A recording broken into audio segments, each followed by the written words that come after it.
and trust in our policies. We are determined to ensure that all Indians, regardless of religion, caste, gender, and age, make substantial progress in realizing their life goals and aspirations.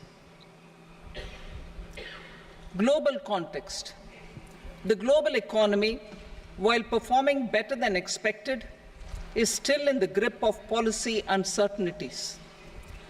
Elevated asset prices, political uncertainties, and shipping disruptions continue to pose significant downside risks for growth and upside risks to inflation. In this context, India's economic growth continues to be the shining exception and will remain so in the years ahead.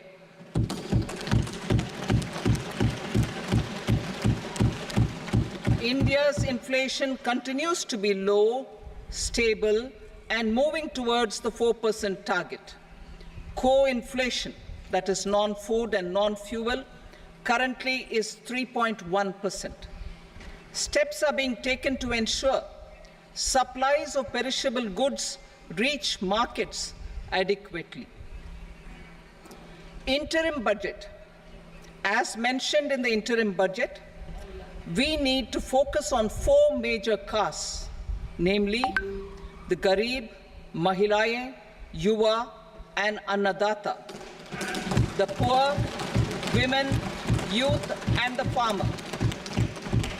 For Annadata, we announced higher minimum support prices a month ago for all major crops, delivering on the promise of at least a 50% margin over costs. Pradhan Mantri Garib Kalyan Anna Yojana was extended for 5 years, benefiting more than 80 crore people. Administrative actions for approval and implementation of various schemes announced in the interim budget are well underway. The required allocations have been made. Budget theme. Turning attention to the full year and beyond in this budget, we particularly focus on employment, skilling, MSMEs, and the middle class. I am happy to announce the Prime Minister's package of 5 schemes and initiatives to facilitate employment, skilling, and other opportunities for 4.1 crore youth over a 5-year period, with a central outlay of 2 lakh crore rupees. I will speak about them shortly, while more details may be seen in the annexure. This year, I've made a provision of 1.48 lakh rupees, 1.48 lakh crore rupees for education, employment, and skilling. Budget priorities. The people have given a unique opportunity to our government to take the country on the path of strong development and an all-round prosperity. In the interim budget, we promise to present a detailed roadmap for our pursuit of Vikasit Bharat. In line with the strategy set out in the interim budget, this budget envisages sustained efforts on the following 9 priorities for generating ample opportunities for all. Number 1, productivity and resilience in agriculture. Number 2, employment and skilling. Number 3, inclusive human resource development and social justice. 4, manufacturing and services. 5, urban development. 6, energy security. 7, infrastructure. 8, innovation, research and development. And 9, next generation reforms. Subsequent budgets will build on these and add more priorities and actions. A more detailed formulation will be carried out as part of the economic policy framework about which I will speak later in this speech. This budget details some of the specific actions to be initiated in the current year towards fulfillment of these priorities, with potential for transformative changes. The budget also covers some of the previously made announcements with intent to strengthen them and step up their implementation for expediting our journey towards the goal of Viksit Bharat. Priority 1, productivity and resilience in agriculture. Transforming agricultural research. Our government will undertake a comprehensive review of the agricultural research setup to bring the focus on raising productivity and developing climate-resilient varieties. Funding will be provided in challenge mode, including to the private sector. Domain experts, both from the government and outside, will oversee the conduct of such research. Release of new varieties. New 109 high-yielding and climate-resilient varieties of 32 field and horticultural crops will be released for cultivation by farmers. Natural farming. In the next 2 years, 1 crore farmers across the country will be initiated into natural farming, supported by certification and branding. Implementation will be through scientific institutions and willing gram panchayats. 10,000 need-based bio-input resource centers will be established.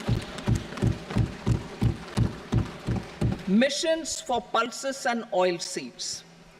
For achieving self-sufficiency in pulses and oil seeds, we will strengthen their production, storage, and marketing. As announced in the interim budget, a strategy is being put in place to achieve Atmanirbharta for oil seeds such as mustard, groundnut, sesame, soybean, and sunflower. Vegetable production and supply chains. Large-scale clusters for vegetable production will be developed closer to major consumption centers. We will promote farmer-producer organizations, cooperatives, and startups for vegetable supply chains, including for collection and storage and marketing.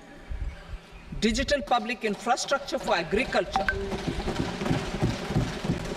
Buoyed by the success of the pilot project, our government, in partnership with the states, will facilitate the implementation of the digital public infrastructure in agriculture for coverage of farmers and their lands in 3 years. During this year, digital crop survey for Kharif using the DPI will be taken up in 400 districts. The details of 6 crore farmers and their lands will be brought into the farmer and land registries. Further, the issuance of Jan Samarth based Kisan credit cards will be enabled in 5 states. Shrimp production and export. Financial support for setting up a network of nucleus breeding centers for shrimp brood stocks will be provided. Financing for shrimp farming, processing, and export will be facilitated through NABARD. National cooperation policy.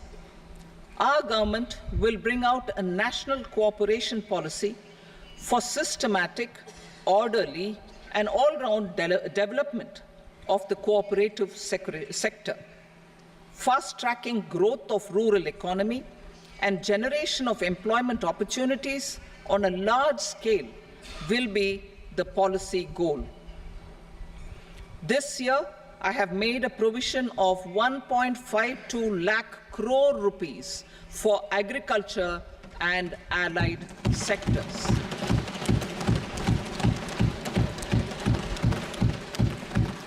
Priority 2, employment and skilling.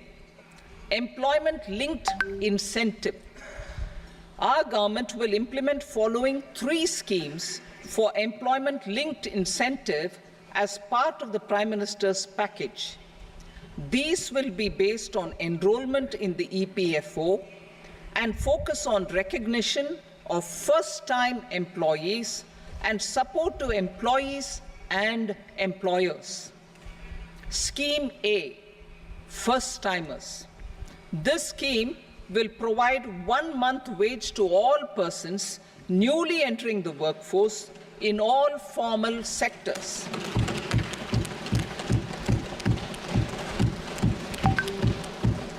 Direct benefit transfer of 1 month's salary in 3 installments to first-time employees as registered in the EPFO will be up to 15,000 rupees. The eligibility limit will be a salary of 1 lakh per month. The scheme is expected to benefit 210 lakh youths.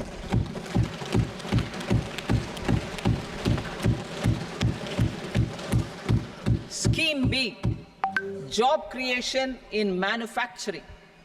This scheme will incentivize additional employment in the manufacturing sector linked to the employment of first-time employees.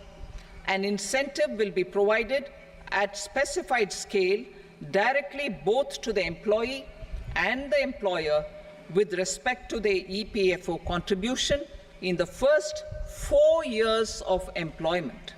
The scheme is expected to benefit 30 lakh youth entering employment and their employers.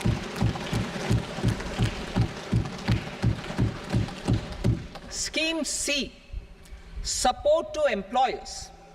This employer-focused scheme will cover additional employment in all sectors.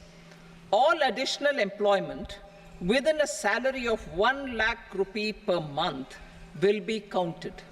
The government will reimburse to employers up to 3,000 rupees per month for 2 years towards the EPFO contribution for each additional employee. The scheme is expected to incentivize additional employment of 50 lakh persons.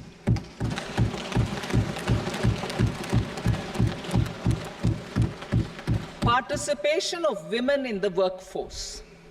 We will facilitate higher participation of women in the workforce through setting up of working women hostels in collaboration with industry and establishing creches. In addition, the partnership will seek to organize women-specific skilling programs and promotion of market access for women SHG enterprises. Skilling program. I'm happy to announce a new centrally sponsored scheme as the 4th scheme under the Prime Minister's package for skilling in collaboration with state governments and industry. 20 lakh youth will be skilled over a 5-year period.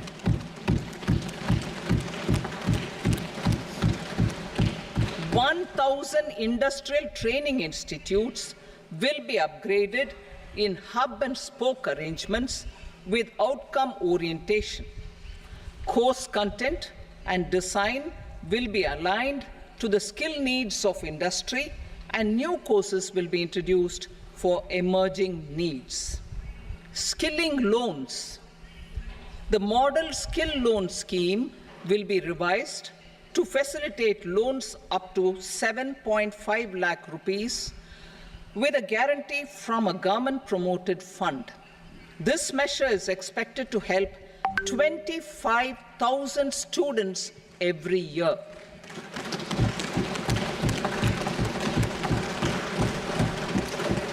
Education loans. For helping our youth who have not been eligible for any benefit under government schemes and policies, I am happy to announce a financial support for loans up to 10 lakh rupees for higher education in domestic institutions.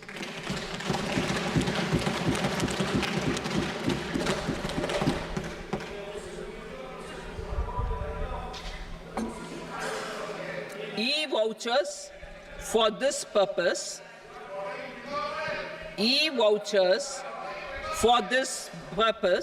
will be given directly to 1 lakh students every year for annual interest subvention of 3% of the loan amount.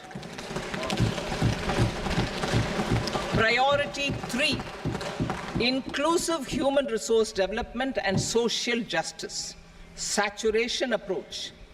Our government is committed to all-round, all-pervasive and all-inclusive development of people, particularly farmers, youth, women, and the poor. For achieving social justice comprehensively, the saturation approach of covering all eligible people through various programs, including those for education and health, will be adopted to empower them by improving their capabilities. Implementation of schemes meant for supporting economic activities by craftsmen, artisans, self-help groups, scheduled caste, scheduled tribe, and women entrepreneurs and street vendors such as the PM Vishwakarma, PM Swanidhi, National Livelihood Missions, and Stand Up India will be stepped up. Purvodaya. The states in the eastern part of the country are rich in endowments and have strong cultural traditions.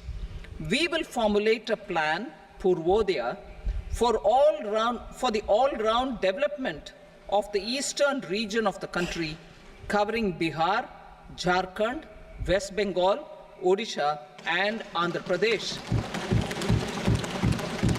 This will cover human resource development, infrastructure, and generation of economic opportunities to make the region an engine to attain Vikasit Bharat.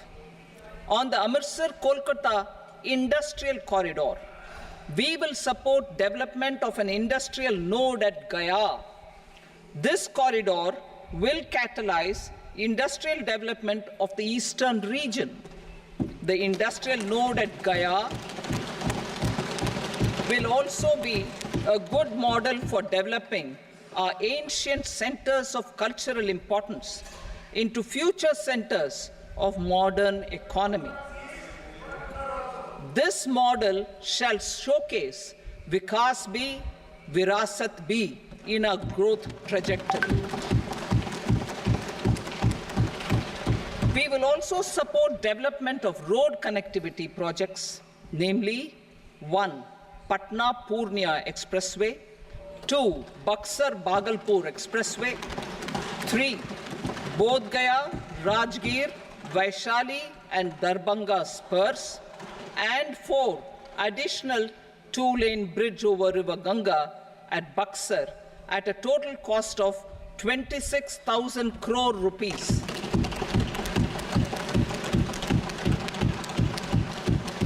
Power projects, including setting up of a new 2,400 megawatt power plant at Pir Painti, will be taken up at a cost of 21,400 crore rupees. New airports, medical colleges, and sports infrastructure in Bihar will be constructed.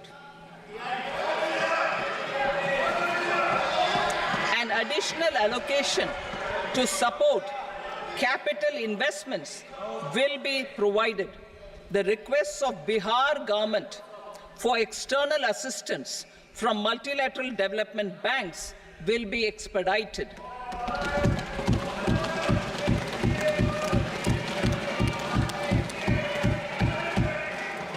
Andhra Pradesh Reorganization Act. Our government has made concerted efforts to fulfill the commitments in Andhra Pradesh Reorganization Act.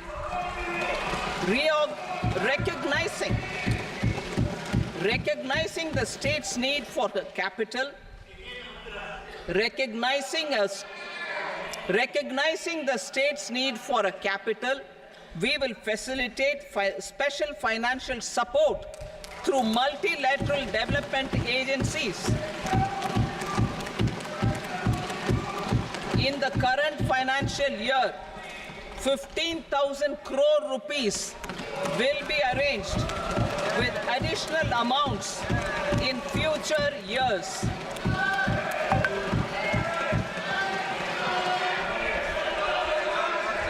Our government is fully committed to financing and early completion of the Polavaram irrigation project, which is the lifeline for Andhra Pradesh and its farmers. This will facilitate our country's food security as well. Under the Act, Andhra Pradesh Reorganization Act, for promoting industrial development, funds will be provided for essential infrastructure such as water, power, railways, and roads in Kopparthi node on the Visakhapatnam-Chennai Industrial Corridor and Varavakal node on the Hyderabad-Bengaluru Industrial Corridor. An additional allocation will be provided this year towards capital investment for economic growth. Grants for backward regions of Rayalaseema, Prakasham, North Coastal Andhra, as stated in the Act, will be provided. PM Awas Yojana. 3 crore additional houses under the PM Awas Yojana in rural and urban areas in the country have been announced, for which the necessary allocations are being made. Women-led development. For promoting women-led development, the budget carries an allocation of more than 3 lakh crore for schemes benefiting women and girls. This signals our government's commitment for enhancing women's role in economic development. Pradhan Mantri Janjatiya Unnat Gram Abhiyan. For improving the socio-economic condition of tribal communities, we will launch the Pradhan Mantri Janjatiya Unnat Gram Abhiyan by adopting saturation coverage for tribal families in tribal majority villages and aspirational districts.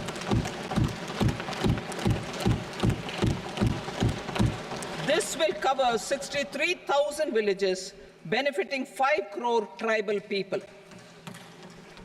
Bank branches in northeastern region. More than 100 branches of India Post Payment Bank will be set up in the northeast region to expand the banking services. This year, I have made a provision of 2.66 lakh crore rupees for rural development, including rural infrastructure. Priority 4, manufacturing and services, support for promotion of MSMEs. This budget provides special attention to MSMEs and manufacturing, particularly labor-intensive manufacturing. We have formulated a package covering financing, regulatory changes, and technology support for MSMEs to help them grow and also compete globally, as mentioned in the interim budget. I am happy to announce the following specific measures. Credit guarantee scheme for MSMEs in the manufacturing sector. For facilitating term loans to MSMEs for purchase of machinery and equipment without collateral or third-party guarantee, a credit guarantee scheme will be introduced. The scheme will operate on pooling of credit risks of such MSMEs. A separately constituted self-financing guarantee fund will provide to each applicant guarantee cover up to 100 crore rupees, while the loan amount may be larger. The borrower will have to provide an upfront guarantee fee and an annual guarantee fee on the reducing loan balance. New assessment model for MSME credit. Public sector banks will build their own in-house capability to assess MSMEs for credit instead of relying on external assessment. They will also take a lead in developing or getting developed a new credit assessment model based on the scoring of digital footprints of the MSMEs in the economy. This is expected to be a significant improvement over the traditional assessment of credit eligibility based only on asset or turnover criteria. That will also cover MSMEs without a formal accounting system. Credit support to MSMEs during stress period. I'm happy to announce a new mechanism for facilitating continuation of bank credit to MSMEs during their stress period while being in special mention account, SMA stage, for reasons beyond their control. MSMEs need credit to continue their business and to avoid getting into the NPA stage. Credit availability will be supported through a guarantee from a government-promoted fund. Mudra loans. The limit of Mudra loans will be enhanced to 20 lakh from the current 10 lakh for those entrepreneurs who have availed and successfully repaid previous loans under the Tarun category. Enhanced scope for mandatory onboarding in TREDS. For facilitating MSMEs to unlock their working capital by converting their trade receivables into cash, I propose to reduce the turnover threshold of buyers for mandatory onboarding on the TREDS platform from rupees 500 crore to 250 crore rupees. This measure will bring 22 more CPSCs and 7,000 more companies onto the platform. Medium enterprises will also be included in the scope of the suppliers. SIDBI branches in MSME clusters. SIDBI will open new branches to expand its reach to serve all major MSME clusters within 3 years and provide direct credit to them. With the opening of 24 such branches this year, the service coverage will expand to 168 out of 242 major clusters.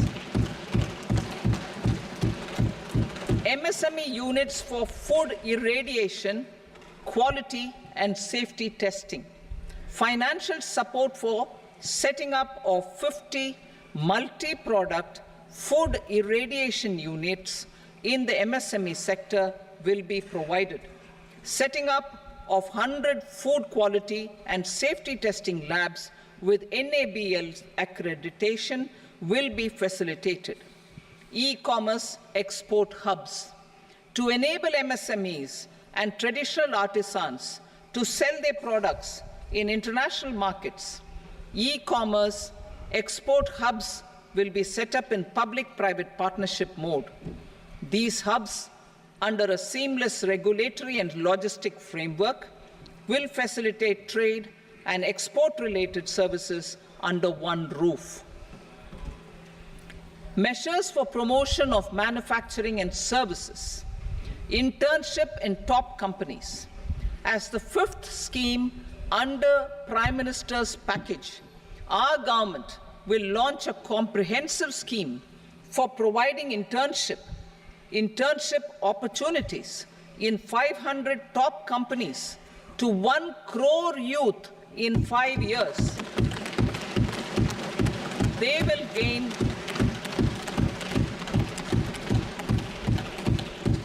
will gain exposure for 12 months to real-life business environment, varied professions and employment opportunities. An internship allowance of 5,000 per month, 5,000 rupees per month, along with a one-time assistance of 6,000 rupees will be provided. Companies will be expected to bear the training cost and 10% of their internship cost from their CSR funds. Industrial parks. Our government will facilitate development of investment-ready, plug-and-play industrial parks with complete infrastructure in or near 100 cities in partnership with the states and private sector by better using town planning schemes. 12 industrial parks under the National Industrial Corridor Development Program also will be sanctioned.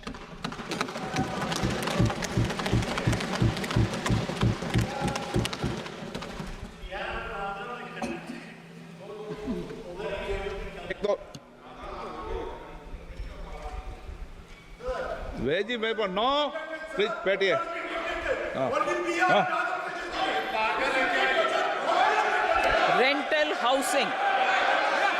Rental housing with dormitory type accommodation for industrial workers will be, just 1 minute. Rental housing, I repeat, rental housing with dormitory type accommodation for industrial workers will be facilitated in PPP mode with VGF support and commitment from anchor industries. Shipping industry, ownership, leasing and flagging reforms will be implemented to improve the share of Indian shipping industry and generate more employment. Critical mineral mission. We will set up a critical mineral mission for domestic production, recycling of critical minerals, and overseas acquisition of critical mineral assets. Its mandate will include technology development, skilled workforce, extended producer responsibility framework, and a suitable financing mechanism. Offshore mining of minerals. Our government will launch the auction of the first tranche of offshore blocks for mining, building on the exploration already carried out. Digital public infrastructure applications. Turning to the services sector, I propose development of DPI applications at population scale for productivity gains, business opportunities, and innovation by the private sector. These are planned in the areas of credit, e-commerce, education, health, law and justice, logistics, MSME service delivery, and urban governance. Integrated technology platform for IBC ecosystem. An integrated technology platform will be set up for improving the outcomes under the Insolvency Bankruptcy Code for achieving consistency, transparency, timely processing, and better oversight for all stakeholders. Voluntary closure of LLPs. The services of the Center for Processing Accelerated Corporate Exit, CPACE, will be extended for voluntary closure of LLPs to reduce the closure times. National Company Law Tribunals. The IBC has resolved more than 1,000 companies, resulting in direct recovery of 3.3 lakh crore to creditors. 3.3 lakh crore rupees to creditors. In addition, 28,000 cases involving over 10 lakh crore rupees have been disposed of even prior to admission. Appropriate changes to the IBC, reforms and strengthening of the tribunal and appellate tribunals will be initiated to speed up insolvency resolution. Additional tribunals will be established. Out of those, some will be notified to decide cases exclusively under the Companies Act. Debt recovery. Steps for reforming and strengthening debt recovery tribunals will be taken. Additional tribunals will be established to speed up recovery. Priority 5, urban development. Cities as growth hubs. Working with states, our government will facilitate development of cities as growth hubs. This will be achieved through economic and transit planning and orderly development of peri-urban areas utilizing town planning schemes. Creative redevelopment of cities. For creative brownfield redevelopment of existing cities with a transformative impact, our government will formulate a framework for enabling policies, market-based mechanisms, and regulation. Transit-oriented development.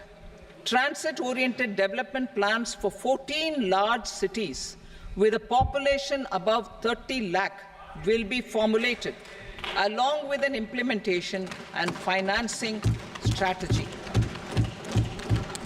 Urban housing. Under the PM Awas Yojana, Urban 2.0, housing needs of 1 crore urban poor and middle-class families will be addressed with an investment of 10 lakh crore rupees.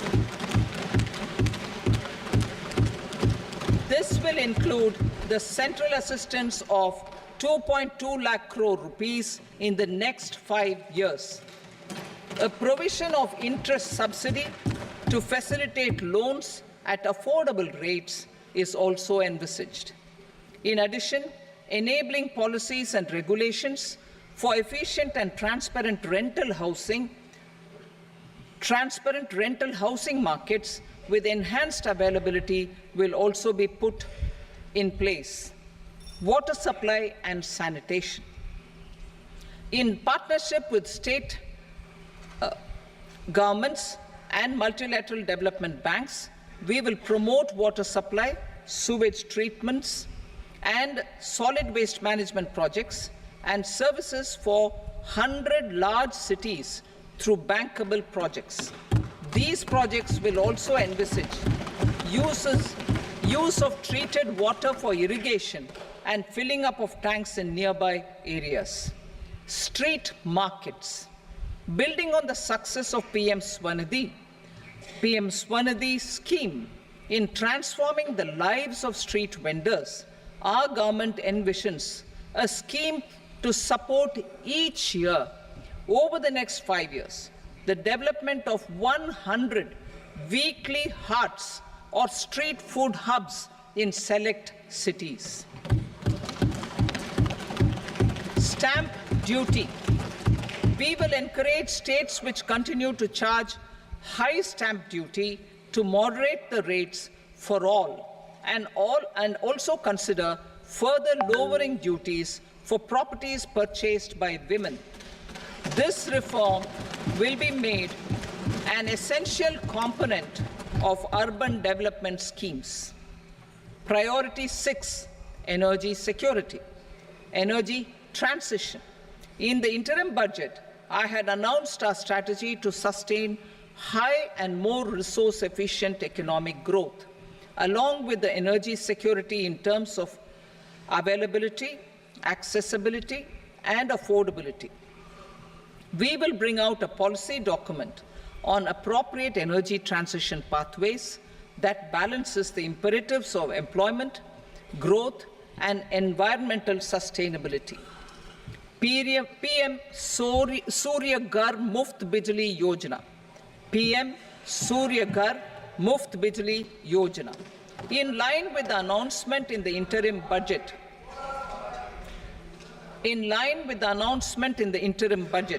PM Surya Ghar Muft Bijli Yojana has been launched to install rooftop solar plants to enable 1 crore households obtain free electricity up to 300 units every month. The scheme has generated remarkable response with more than 1.28 crore registrations and 14 lakh applications, and we will further encourage it. Pumped storage policy. A policy for promoting pumped storage projects will be brought out for electricity storage and facilitating smooth integration of the growing share of renewable energy with its variable and intermittent nature in the overall energy mix. Research and development of small and modular nuclear reactors. Nuclear energy is expected to form a very significant part of the energy mix for Viksit Bharat. Towards that pursuit, our government will partner with the private sector for 1. Setting up Bharat Small Reactors, 2. Research and development of Bharat Small Modular Reactor, and 3. Research and development of newer technologies for nuclear energy. The R&D funding announced in the interim budget will be made available for this sector also. Advanced ultra supercritical thermal power plants. The development of indigenous technology for advanced ultra supercritical thermal power plants with much higher efficiency has been completed. A joint venture between NTPC and BHEL will set up a full-scale 800 megawatt commercial plant using AUSC technology. The government will provide the required fiscal support.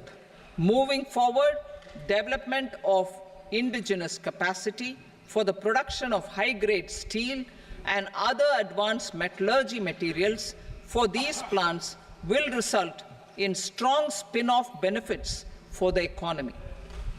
Roadmap for hard-to-abate industries. A roadmap for moving the hard-to-abate industries from energy efficiency targets to emission targets will be formulated.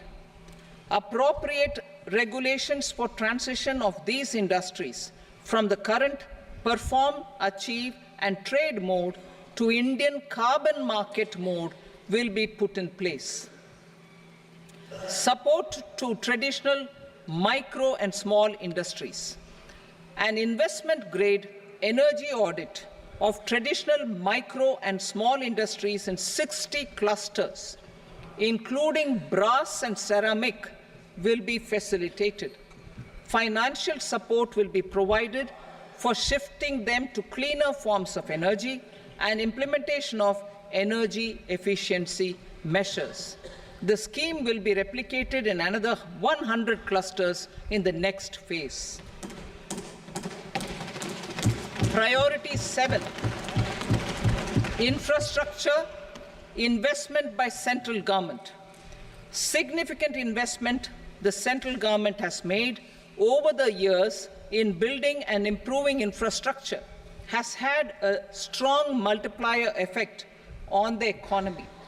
We will endeavor to maintain strong fiscal support for infrastructure over the next 5 years in conjunction with imperatives of other priorities and fiscal consolidation.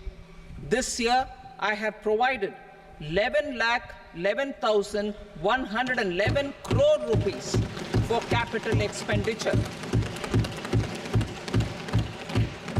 This would be 3.4% of our GDP. Infrastructure investment by state governments. We will encourage states to provide support of similar scale for infrastructure, subject to their development priorities. A provision of 1.5 lakh crore rupees for long-term interest-free loans have been made this year also to support the states in their resource allocation. Private investment in infrastructure. Investment in infrastructure by private sector will be promoted through viability gap funding and enabling policies and regulations. A market-based financing framework will be brought out. Pradhan Mantri Gram Sadak Yojana, Phase 4 of the PMGSY will be launched to provide all-weather connectivity to 25,000 rural habitations. which have become eligible in view of their population increase. Irrigation and flood mitigation. Bihar has frequently suffered from floods, many of them originating outside the country. Plans to build flood control structures in Nepal are yet to progress. Our government, through the Accelerated Irrigation Benefit Program and other sources, will provide financial support for projects with estimated cost of 11,500 crore rupees, such as the Kosi-Michi intra-state link and 20 other ongoing and new schemes, including barrages, river pollution abatement, and irrigation projects. In addition, survey and investigation of Kosi-related flood mitigation and irrigation projects will be undertaken.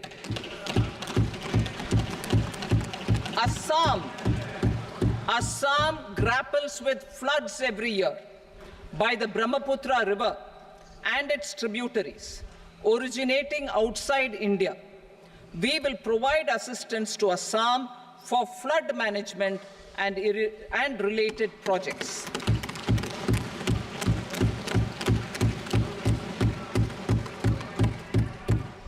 Himachal Pradesh suffered extensive losses due to floods last year. Our government will provide assistance to the state for reconstruction and rehabilitation through multilateral development assistance.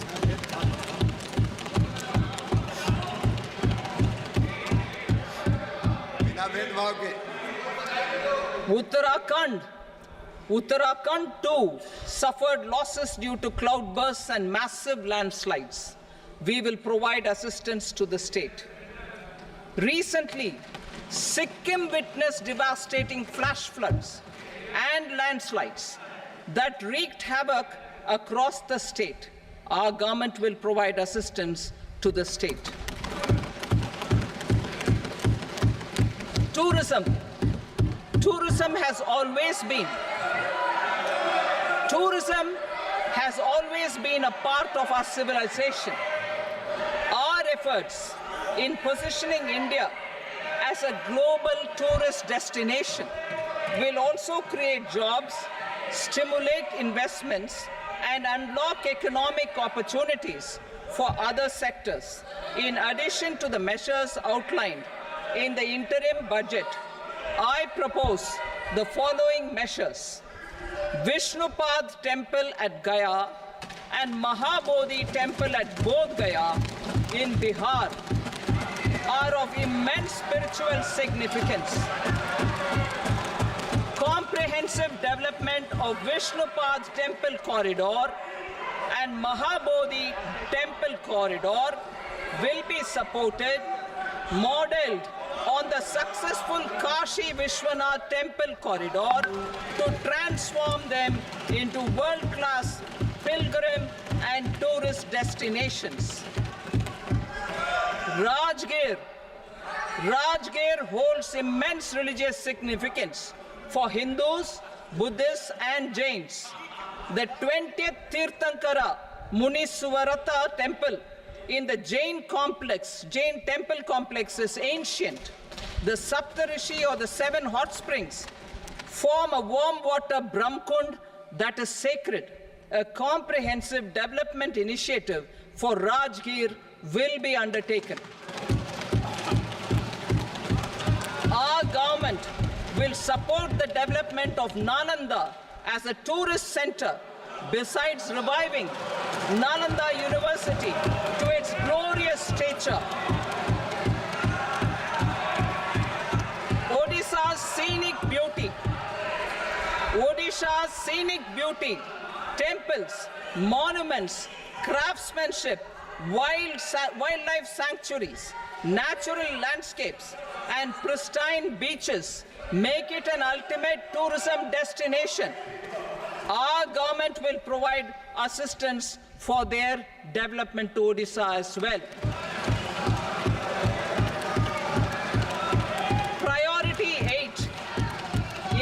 innovation, research and development. We will operationalize the Anusandhan National Research Fund for basic research and prototype development. Further, we will set up a mechanism for spurring private sector-driven research and innovation at commercial scale with a financing pool of 1 lakh crore rupees in line with the announcement in the interim budget. Space economy. With our continued emphasis on expanding the space economy by 5 times in the next 10 years, a venture capital fund of 1,000 crore rupees will be set up. Priority 9, next generation reforms. Economic policy framework. We will formulate an economic policy framework to delineate the overarching approach to economic development and set the scope of the next generation of reforms for facilitating employment opportunities and sustaining high growth. Our government will initiate and incentivize reforms for 1. Improving productivity of factors of production, and 2. Facilitating markets and sectors to become more efficient. These reforms will cover all factors of production, namely land, labor, capital, and entrepreneurship, and technology as an enabler of improving total factor productivity and bridging inequality. Effective implementation of several of these reforms requires collaboration between the center and the states and building consensus as development of the country lies in development of the states. For promoting competitive federalism and incentivizing states for faster implementation of reforms, I propose to earmark a significant part of the 50-year interest-free loan. Working with the states, we will initiate the following reforms.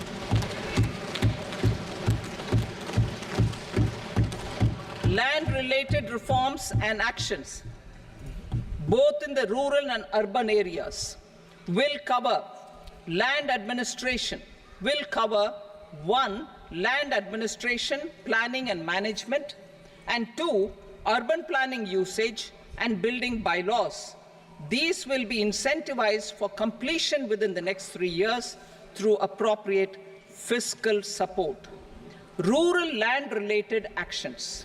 Rural land-related actions will include 1. Assignment of unique land parcel identification number, UL PIN, or Bhu Aadhaar for all lands. 2. Digitization of cadastral maps. 3. Survey of subdivisions, survey of map subdivisions as per current ownership. 4. Establishment of land registry. And 5. Linking to the farmers registry. These actions will also facilitate credit flow and other agricultural services. Urban land-related actions. Land records in urban areas will be digitized with GIS mapping. An IT-based system for property record administration, updating, and tax administration will be established. These will also facilitate improving the financial position of urban local bodies. Labor-related reforms. Services to labor. Our government will facilitate the provision of a wide array of services to labor, including those for employment and skilling. A comprehensive integration of e-Shram portal with other portals will facilitate such one-stop solution. Open architecture databases for the rapidly changing labor market, skill requirements, and available job roles, and a mechanism to connect job aspirants with potential employers and skill providers will be covered in these services. Shram Suvidha and Samadhan portal. Shram Suvidha and Samadhan portal will be revamped to enhance ease of compliance for industry and trade. Capital and entrepreneurship related reforms, financial sector vision and strategy. For meeting financing needs of the economy, our government will bring out a financial sector vision and strategy document to prepare the sector in terms of size, capacity, and skills. This will set the agenda for the next 5 years and guide the work of the government, regulators, financial institutions, and market participants. Taxonomy for climate finance. We will develop taxonomy for climate finance for enhancing the availability of capital for climate adaptation and mitigation. This will support achievement of the country's climate commitments and green transition. Variable capital company structure. We will seek the required legislative approval for providing an efficient and flexible mode for financing leasing of aircrafts and ships and pooled funds of private equity through a variable company structure. Foreign direct investments and overseas investment. The rules and regulations for foreign direct investment and overseas investments will be simplified to 1. Facilitate foreign direct investments, 2. Nudge prioritization, and 3. Promote opportunities for using Indian rupee as a currency for overseas investment. NPS Vatsalya. NPS Vatsalya, a plan for contribution by parents and guardians for minors, will be started. On attaining the age of majority, the plan can be converted seamlessly into a normal NPS account. Use of technology. We have successfully used technology for improving productivity and bridging inequality in our economy during the past 10 years. Public investment in digital infrastructure and innovations by the private sector have helped in improving access of all citizens, particularly the common people, to market resources, education, health and services. We will step up adoption of technology towards digitalization of the economy. Ease of doing business. For enhancing ease of doing business, we are already working on the Jan Vishwas Bill 2.0. Further, states will be incentivized for implementation of the business reforms, action plans, and digitalization. Data and statistics. For improving data governance, collection, processing and management of data and statistics, different sectoral databases, including those established under the Digital India Mission, will be utilized with active use of technology tools.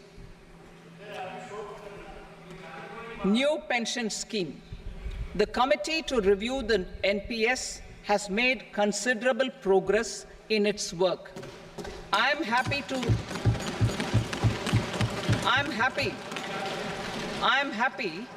that the staff side of the National Council of the Joint Consultative Machinery for Central Government Employees has taken a constructive approach.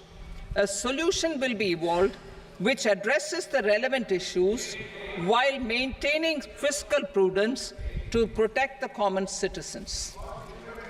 Budget estimates for 24-25. For the year 24-25, total receipts other than borrowings and the total expenditure are estimated at 32.07 lakh crore rupees and 48.21 lakh crore rupees respectively. The net tax receipts are estimated at 25.83 lakh crore rupees. The fiscal deficit is estimated at 4.9% of the GDP. The gross and the net market borrowings through dated securities during 24-25 are estimated at 14.01 lakh crore rupees and 11.63 lakh crore rupees respectively. Both will be less than that in 23-24. The fiscal consolidation path announced by me in 2021 has served our economy very well and we aim to reach the deficit below 4.5% next year. The government is committed to staying the course.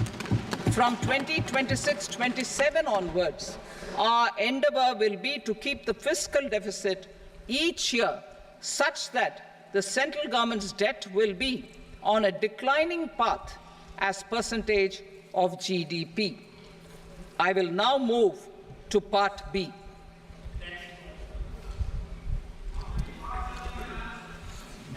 Indirect taxes. Sir, I start with GST. It has decreased tax incidence on the common man, reduced compliance burden and logistics cost for trade and industry, and enhanced revenues of the central and the state governments. It is a success of vast proportions. To multiply the benefits of GST, we will strive to further simplify and rationalize the tax structure and endeavour to expand it to the remaining sectors. My proposals for customs duties intend to support domestic manufacturing, deepen local value addition, promote export competitiveness, and simplify taxation while keeping the interest of the general public and consumers surmount. In Budget 22-23, we reduced the number of customs duty rates. I propose to undertake a comprehensive review of the rate structure over the next 6 months to rationalize and simplify it for ease of trade, removal of duty inversion, and reduction of disputes. I shall now take up sector-specific customs duty proposals. Medicine and medical equipments. To provide relief to cancer patients, I propose to fully exempt 3 more medicines from customs duties.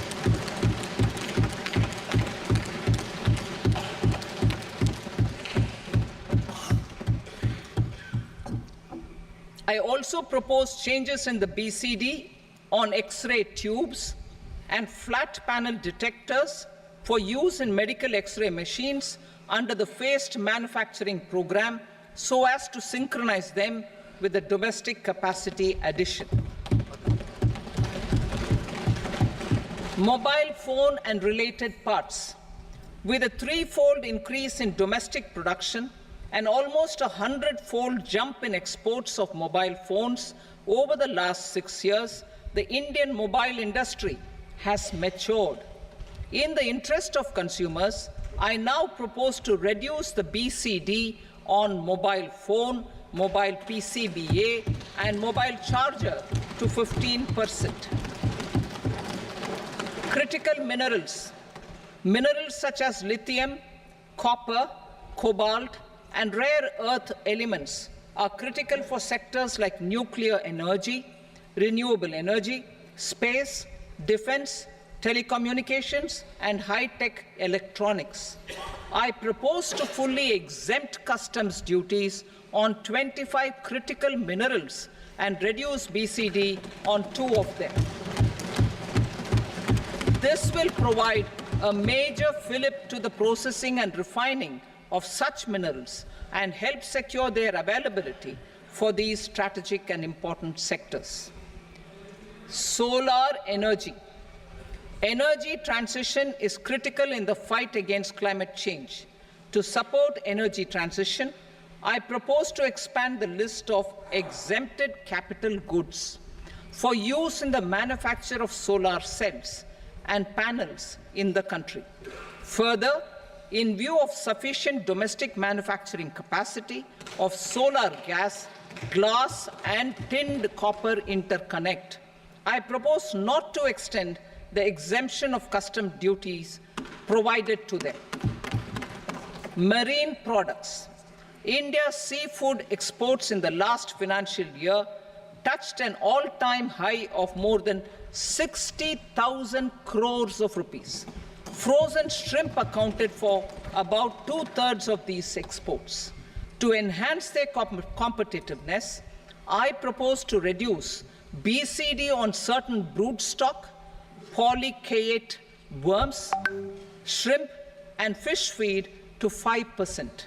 I also propose to exempt customs duty on various inputs for manufacture of shrimp and fish feed. Leather and textile.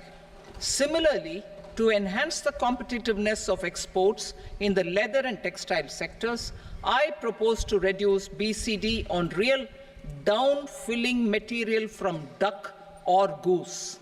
I am also making additions to the list of exempted goods for manufacture of leather and textile garments, footwear, and other leather articles for export. To rectify inversion in duty, I propose to reduce BCD subject to conditions on methylene diphenyl diisocyanate (MDI) for manufacture of spandex yarn from 7.5 to 5%. Furthermore, the export duty structure on raw hides, skin, and leather is proposed to be simplified and rationalized. Precious metals. To enhance domestic value addition in gold and precious metal jewelry in the country, I propose to reduce customs duties on gold and silver to 6% and that of platinum to 6.4%. Other metals, steel and copper are important raw materials. To reduce their cost of production, I propose to remove the BCD on ferronickel and blister copper. I am also continuing with nil BCD on ferrous scrap and nickel cathode and concessional BCD of 2.5% on copper scrap. Electronics. To increase value addition in the domestic electronics industry, I propose to remove the BCD subject to conditions on oxygen-free copper for manufacture of resistors. I also propose to exempt certain parts for manufacture of connectors. Chemicals and petrochemicals. To support existing and new capacities in the pipeline, I propose to increase the BCD on ammonium nitrate from 7.5% to 10%. Plastics. PVC flex banners are non-biodegradable and hazardous for environment and health. To curb their imports, I propose to raise the BCD on them from 10 to 25%. Telecommunication equipment. To incentivize domestic manufacturing, I propose to increase the BCD from 10 to 15% on PCBA of specified telecom equipment. Trade facilitation. To promote domestic aviation and boat and ship MRO, I propose to extend the period for export of goods imported for repairs from 6 months to 1 year. I'll read that again. To promote domestic aviation and boat and ship maintenance, repair and operations, I propose to extend the period for export of goods imported for repairs from 6 months to 1 year. In the same vein, I propose to extend the time limit for re-import of goods for repairs under warranty from 3 to 5 years. I now move to direct taxes. We will continue our efforts to simplify taxes, improve taxpayer services, provide tax certainty, and reduce litigation while enhancing revenues for funding the development and welfare schemes of the government. It has been our endeavor to simplify taxation. We have taken a number of measures in the last few years, including introduction of simplified tax regimes without exemptions and deductions for corporate tax and for personal income tax. This has been appreciated by taxpayers. 58% of corporate tax came from the simplified tax regime in the financial year 22-23. Similarly, as per data available till now, for the last fiscal, more than 2/3 have availed the new personal income tax regime. Comprehensive review of the Income Tax Act. I am now announcing a comprehensive review of the Income Tax Act 1961. The purpose is to make the Act concise, lucid, easy to read and understand. This will reduce disputes and litigation, thereby providing tax certainty to the taxpayers. I will also bring down the demand embroiled in litigation. It is proposed to be completed in 6 months. A beginning is being made in the Finance Bill by simplifying the tax regime for charities, tedious rate structures, provisions of reassessment and such provisions, and capital gains taxation. Simplification for charities and tedious. The two tax exemption regimes for charities are proposed to be merged into one.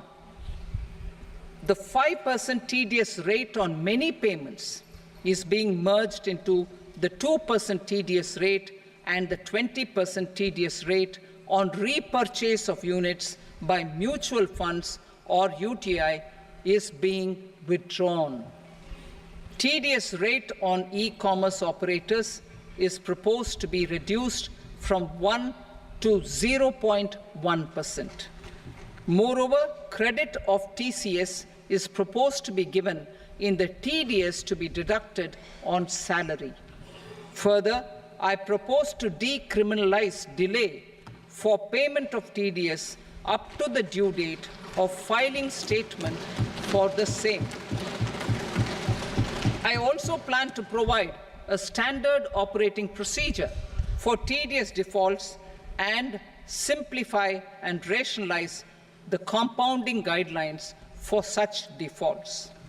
Simplification of reassessment. I propose to thoroughly simplify the provisions for reopening and reassessment. An assessment hereinafter can be reopened beyond 3 years from the end of the assessment year only if the escaped income is 50 lakh rupees or more, up to a maximum period of 5 years from the end of the assessment year. Even in such cases, a time limit of 6 years before the year of the search, as against the existing time limit of 10 years, is being proposed. This will reduce tax uncertainty and disputes. Simplification and rationalization of capital gains. Capital gains taxation is also proposed to be hugely simplified. Short-term gains on certain financial assets shall henceforth attract a tax rate of 20%, while that on all other financial assets and all non-financial assets shall continue to attract the applicable tax rate. Long-term gains on all financial and non-financial assets, on the other hand, will attract a tax rate of 12.5%. For the benefit of the lower and the middle income classes, I propose to increase the limit of exemption of capital gains on certain financial assets to 1.25 lakh rupees per year. Listed financial assets held for more than a year will be classified as long-term, while unlisted financial assets and all non-financial assets will have to be held for at least 2 years to be classified as long-term. Unlisted bonds and debentures, debt mutual funds, and market-linked debentures, irrespective of holding period, however, will attract tax on capital gains at applicable rates. Taxpayer services. All the major taxpayer services under GST and most services under customs and income tax have been digitalized.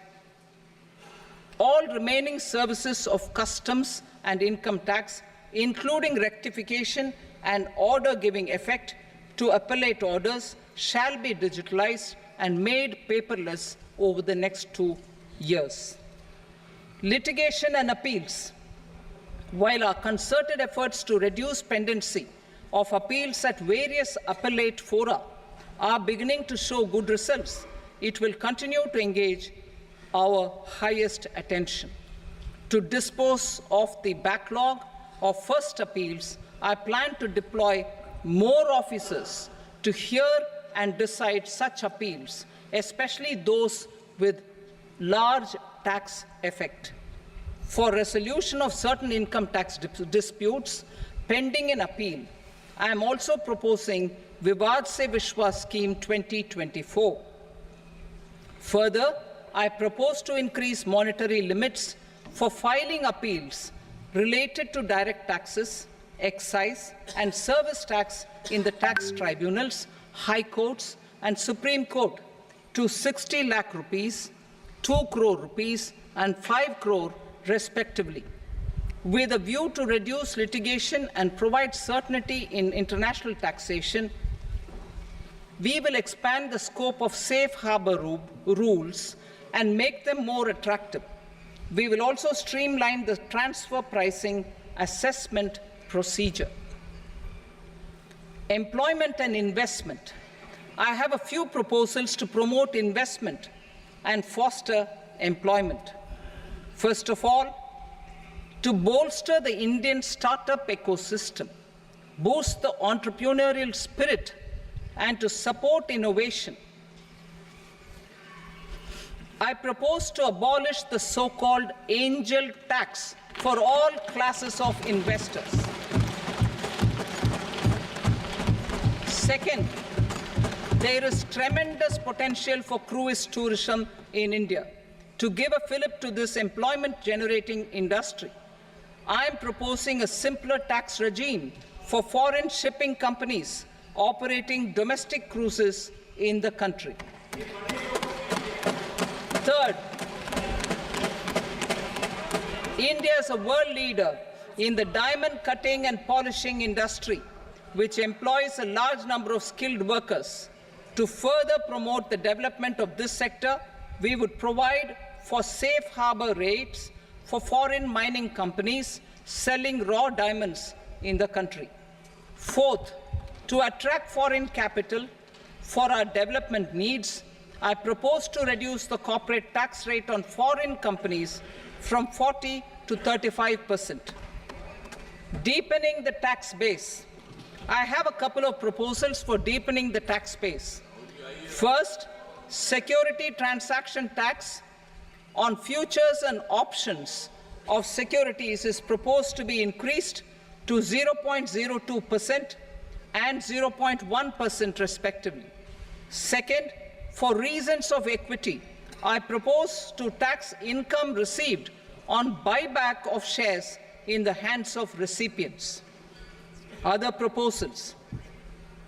To improve social security benefits, deduction of expenditure by employers towards NPS is proposed to be increased from 10 to 14% of the employee's salary.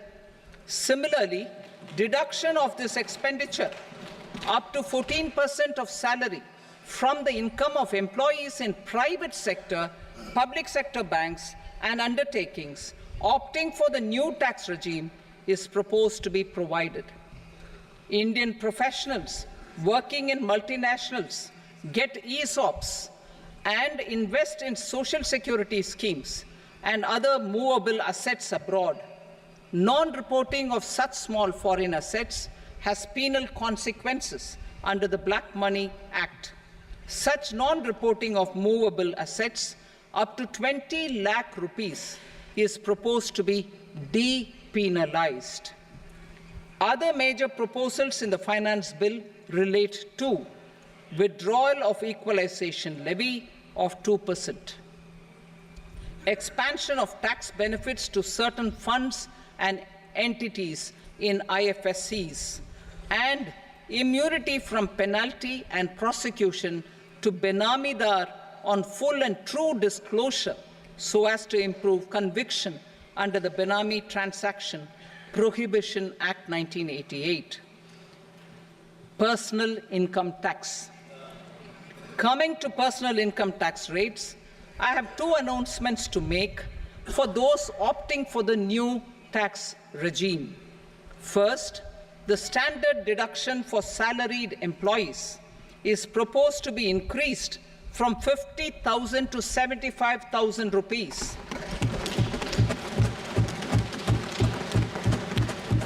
Similarly, deduction on family pension for pensioners is proposed to be enhanced from 15,000 to 25,000 rupees.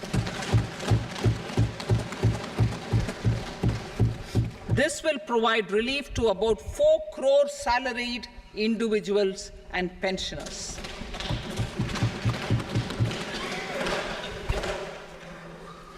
Second, in the new tax regime, the tax rate structure is proposed to be revised as follows: 0 to 3 lakh rupees, nil; 3 to 7 lakh rupees, 5%; 7 to 10 lakh rupees, 10%; 10 to 12 lakh rupees, 15%; 12 to 15 lakh rupees, 20%; and above 15 lakh rupees, 30%. As a result of these changes, a salaried employee in the new tax regime stands to save up to 17,500 rupees in income tax.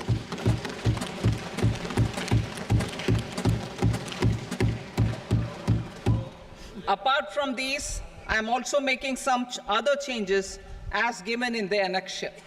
As a result of these proposals, revenue of about 37,000 crore, that is 29,000 crore in direct taxes and 8,000 crore in indirect taxes, will be foregone, while revenue of about 30,000 crore rupees will be additionally mobilized.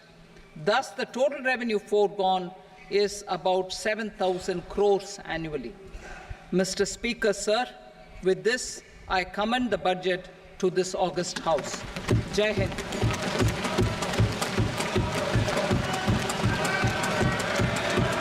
Item number 2. Item number 2.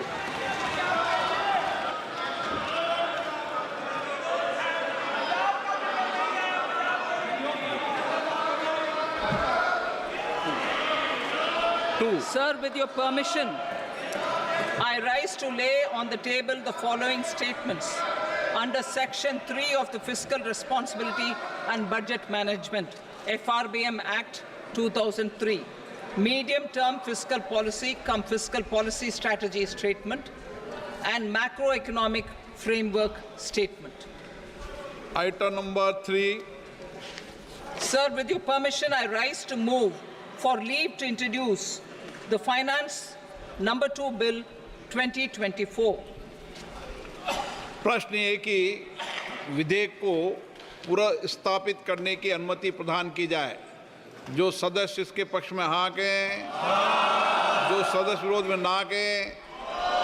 मेरे विचार में निर्णय हाँ वालों के पक्ष में अनुमति प्रदान की जाती है। माननीय मंत्री जी, अब विधेयक पुनर्स्थापित करें। Sir, I introduce the bill. Item number 4. The Union Territory of Jammu and Kashmir budget. Sir, I rise to present a statement, Hindi and English versions, of the estimated receipts and expenditure of the Union Territory of Jammu and Kashmir for the year 24-25. सभा की कार्रवाई कल बुधवार दिनांक 24 जुलाई 2024 को प्राप्त 11 बजे तक के लिए स्थगित की जाती है।